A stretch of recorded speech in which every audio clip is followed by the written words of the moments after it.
నగరం చుట్టూతో మొత్తం మీరే గెలిచింది కదా ఈటెల రాజేందర్ గారు. మోడీ దగ్గరికి వెళ్ళి ఏం తెద్దామో రాపోదాం, నాకేం బేసిదాలు లేవు. రాజేందర్ గారు రండి సచివాలయం, ఏ ప్రతిపాదన తెస్తారో తీసుకురండి.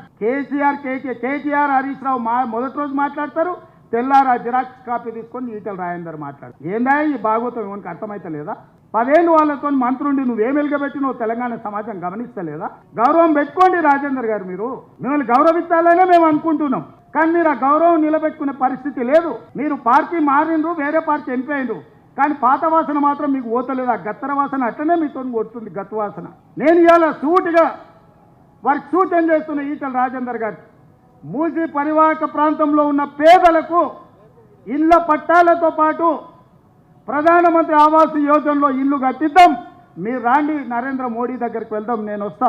నగరం చుట్టూతో మొత్తం మీరే గెలిచింది కదా ఈటెల రాజేందర్ గారు. మోడీ దగ్గరికి వెళ్ళి ఏం తెద్దామో రాపోదాం, నాకేం బేసిదాలు లేవు. రాజేందర్ గారు